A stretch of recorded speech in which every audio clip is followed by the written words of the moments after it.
Yeah, hi, Sundara Rami Reddy from RCP Technologies. ఒక profitable ట్రేడర్గా ఉండాలంటే కొన్ని క్వాలిటీస్ కంపల్సరీ అండి ఈ ప్రొఫెషన్లో.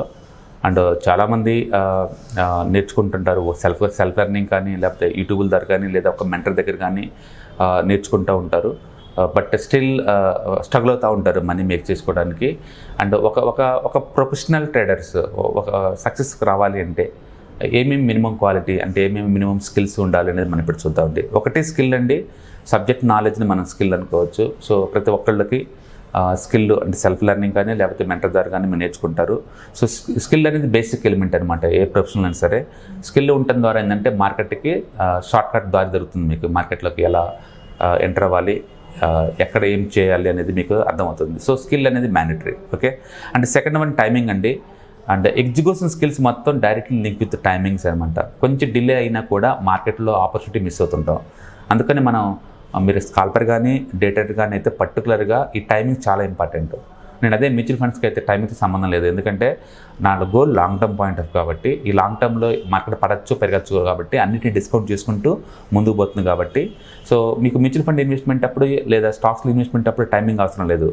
బట్ స్కాల్పింగ్ డే ట్రేడింగ్ చేస్తుంటే ఎస్, టైమింగ్ డస్ మ్యాటర్. మీరు ఇన్ టైంలో ఎంటర్ అవ్వడం చాలా ఇంపార్టెంట్. ఓకే. సో అందుకని మీకు ఆ ఎగ్జిక్యూషన్ స్కిల్స్ హై ఎండ్లో టైమింగ్ ఇన్ టైంలో ఉండాలి అంటే మీరు పదే డమ్మీ ట్రేడింగ్ చేసేసి ఎక్కడ ఎంటర్ అయితే ఎగ్జాక్ట్లీ మీకు మనీ వస్తుంది క్లారిటీ ఉండాలి. సో ఈ ఏరియాలో ఏంటంటే మీకు స్క్రీనర్స్ బాగా హెల్ప్ అవుతాయి. For example half an hour candle breakout strategy, opening range breakout strategy, swing high breakout strategy, లేకపోతే yesterday high breakout strategy, yesterday low break down strategy, ఇలా ఎన్ నెంబర్ ఆఫ్ మనం trading స్ట్రాటజీలు వాడతాం. వీటన్నిటిలో కూడా timing does matter. కొంచెం late అయినా కూడా ఆ ట్రేడింగ్ మీకు వర్కౌట్ అవుతుంది. పర్టికులర్గా స్కాల్పిల్స్లో టైమింగే డస్ మ్యాటర్ అనమాట. కాబట్టి ట్రేడర్స్ అందరూ కూడా స్కిల్ ఇంప్రూవ్మెంట్తో పాటు ఎగ్జాక్ట్ టైమింగ్లో ఎంటర్ అవటం, టైమింగ్లో బయటికి పోవటం అనేది మ్యాండేటరీ అనమాట. కాబట్టి ఈ టైమింగ్లో ఎంటర్ అవటం లేదని చూసుకున్నది ఒకసారి అలాంటి స్కిల్ మీకు ఉందో లేదో చూసుకోండి. థర్డ్ వన్ ఈ అనాలిసిస్ అండి. యాజ్ ఏ టెక్నీషియన్ మీరు నిరంతరం చార్ట్ అనాలిసిస్ చేస్తూనే ఉండాలి. వందల కొద్ది చార్ట్స్ మీరు అనాలిసిస్ చేసినప్పుడు కొన్ని కామన్ ప్యాటర్న్స్ ఆగపడుతుంటాయి. పర్టికులర్గా మార్కెట్ ఓపెనింగ్ అయిన తర్వాత ఫస్ట్ హాఫ్ అన్ అవర్ దాని బిహేవియర్ ఎలా ఉంది, half an hour candle breakout అయిన తర్వాత బిహేవియర్ ఎలా ఉంది, half an hour candle break down కాకపోతే బిహేవియర్ ఎలా ఉంది, ఎస్టర్డే హై దాటినప్పుడు బిహేవియర్ ఎలా ఉంది, ఎస్టర్డే లో బ్రేక్ డౌన్ అయితే బిహేవియర్ ఎలా ఉంది, ఇట్లా అనాలిసిస్ చేయడం ద్వారా కామన్గా మార్కెట్ ప్యాటర్న్స్ మీకు అర్థమవుతూ ఉంటాయండి.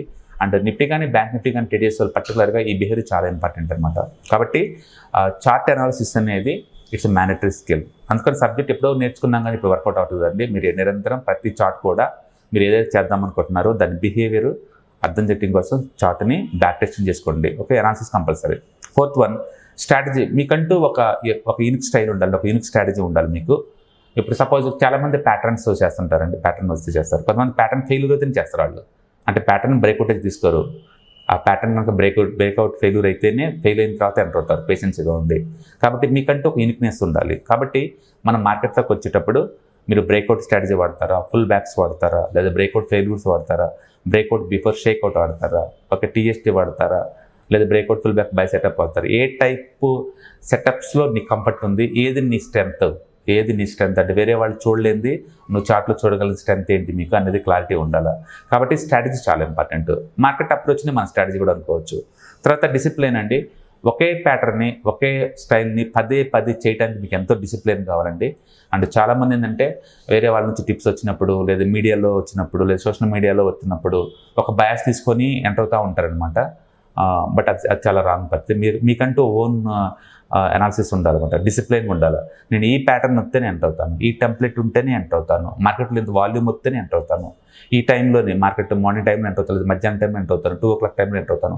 ఇట్లా మీకంటూ కొంత క్లారిటీ ఉందనుకోండి, ఒక డిసిప్లిన్ మెయింటైన్ చేశారనుకోండి, లాంగ్ టర్మ్ పాయింట్ ఆఫ్ లో ఏంటంటే డూప్లికేట్ చేయడం చాలా ఈజీగా ఉంటుంది.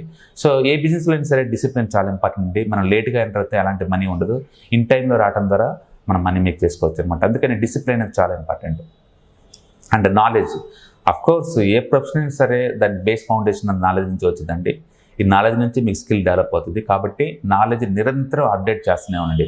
డైలీ 1 hour బుక్స్ చదవటం కానీ, లేదా వీడియోస్ వాచ్ చేయడం కానీ, లేకపోతే లైవ్ మార్కెట్ మీ సొంతంగా అనాలిసిస్ చేయడం కానీ, లేదా ఫ్రీ టైంలో డమ్మీ ట్రేడింగ్ చేయడం ద్వారా కానీ ఏదో ఒకటి మీ నిరంతరం నాలెడ్జ్ ఇంప్రూవ్మెంట్ చేసుకుంటూ ఉండండి. ఇక్కడ ఎండ్ అంటే ఏం లేదు. అది ఎప్పుడు మనం బిగినర్ లాగానే ఉండాలి తప్ప ఎండ్ అనేది లేదన్నమాట. ఎందుకంటే మనం ఉన్నది ట్రేడింగ్ యాజ్ ఎ బిజినెస్.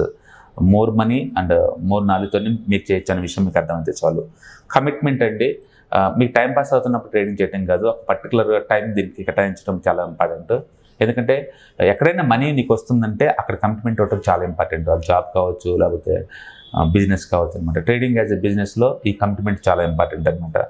వేరే వేరే పనులు ఆ టైంలో పెట్టుకోకూడదు, ఫోకస్ మీ చాట్లో. ఎందుకంటే ఏదైనా ఆపర్చునిటీ రాగానే మీరు వెంటనే ట్రేడ్ తీసుకునేలాగా ఉండాలి. కాబట్టి మీరు కనుక ఫుల్ టైం ట్రేడర్ అయితే మాత్రం మార్కెట్ లైవ్లో ఉన్నని చెప్పు సిస్టమ్కి అందుబాటులో ఉంటారు అనేది చాలా ఇంపార్టెంట్. ఓకే, ఏదైనా ఉందంటే మీరు మార్కెట్ హాఫ్ అవర్స్లో చూసుకోవాలి పర్సనల్ పనులు. మార్కెట్ టైంలో మాత్రం ఆ మార్కెట్గా కమిట్మెంట్ ఇవ్వడం ద్వారా మన ఇంటర్లో కొన్ని ట్రేడ్స్ మనం మనీ మేక్ చేసుకోవచ్చు అనమాట. అలాగే రిస్క్ మేనేజ్మెంట్ అండి, చాలామంది లీస్ట్ ఇంపార్టెన్స్ వచ్చేది రిస్క్ మేనేజ్మెంట్ అండి. అంటే బిలో మీ stock market volatility asset class అండి. వేరే అసెట్ క్లాస్ లైక్ గోల్డ్ లేదా కమోడిటీస్ లేకపోతే రియల్ ఎస్టేట్ ఇలాంటి వాటిలో రిస్క్ మేనేజ్మెంట్ లేకపోయినా పెద్ద పర్వాలేదేమో. కానీ ఎందుకంటే ఆ అసెట్లో వాలటిలిటీ తక్కువ ఉంటుంది, స్టెబిలిటీ ఎక్కువ ఉంటుంది. బట్ స్టాక్ మార్కెట్లో టూ మచ్ వాలటిలిటీ ఉంటుంది.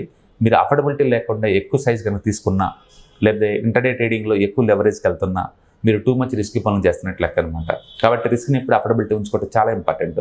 కాబట్టి ఈటీఎఫ్స్ ఇండెక్స్ ఫండ్ చాలా ఈజీగా డీల్ చేయొచ్చు. ఎందుకంటే బికాజ్ ఆఫ్ అందులో రిస్క్ మేనేజ్మెంట్ అనేది ఎఫిషియన్సీగా మనం మేనేజ్ చేయొచ్చు. కాబట్టి స్టాక్స్లో, ఫీచర్స్లో, ఆప్షన్స్లో టూ మచ్ లెవరేజ్ ప్రొడక్ట్స్ కాబట్టి దాంట్లో మేనేజ్ చేయడం అంత ఈజీ కాదు. కాబట్టి ప్రతి ఒక్కళ్ళు కూడా ఈ రిస్క్ మేనేజ్మెంట్ మీద ఎంతకంత వర్క్ చేయటం, నాలెడ్జ్ పెంచుకోవటం చాలా ఇంపార్టెంట్. అలాగే ఎగ్జిక్యూషన్ అండ్ ప్రిజర్వెన్స్ అండి. అండ్ ఒకే పని పదే పదే చేయడం ద్వారా మీకు ఆటోమేటిక్గా దాని మీద గ్రిప్ వస్తుంది. అలాగే ఎగ్జిక్యూషన్ అనేది ఇన్ టైంలో చేయడం ద్వారా మీకు ఎఫిషియన్సీ పెరిగిద్ది అనమాట. చాలామంది ట్రేడ్స్ని డూప్లికేట్ చేయాలని ట్రై చేస్తుంటారండి. అవి డూప్లికేట్ చేయడం చాలా కష్టం. ఇన్వెస్ట్మెంట్ ఐడియాస్ చాలా ఈజీ డూప్లికేట్ చేయడం. ఎందుకంటే ఒకరు చెప్తే అది మంచి కంపెనీ కాబట్టి వేరే వాళ్ళు ఇన్వెస్ట్ చేసి మీకు మనీ వస్తుంది. బట్ ట్రేడింగ్ అలా కాదు. అది ఏ టైప్ ట్రేడ్ సెటప్, అది ఏ కండిషన్లో వర్క్ చేసే ట్రేడ్ సెటప్, ఇలాంటి తెలుసుకోవడం ద్వారా మనం ఇన్ టైంలో ఎగ్జిక్యూట్ చేయడం ద్వారా మనకు మనీ వస్తుందండి. ఆ ట్రేడ్ లేట్గా మీరు జాయిన్ అయినా అండ్ ట్రేడ్ అప్పటికే ఆల్రెడీ మూవ్ అయినా, లేదా ఆల్రెడీ మార్కెట్ చాలా దూరం ట్రావెల్ చేసిన బేస్ నుంచి రిస్క్ ఎక్కువ ఉంటుంది అనమాట. కాబట్టి ఎగ్జిక్యూషన్ స్కిల్స్ అనేది హై ఎండ్ ఉండాలి.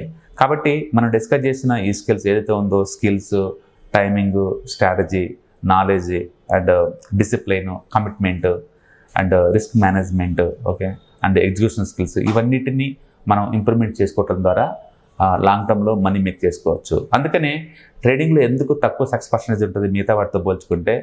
మిగతా వాటిలో ఏంటంటే మనం ఏదో ఒక టైంలో స్లో అయినా సరే పర్వాలేదు, బాగానే మూవ్ అవుతుంటుంది. బట్ ఇక్కడ అలా కాదు, డైనమిక్గా ఉంటాం.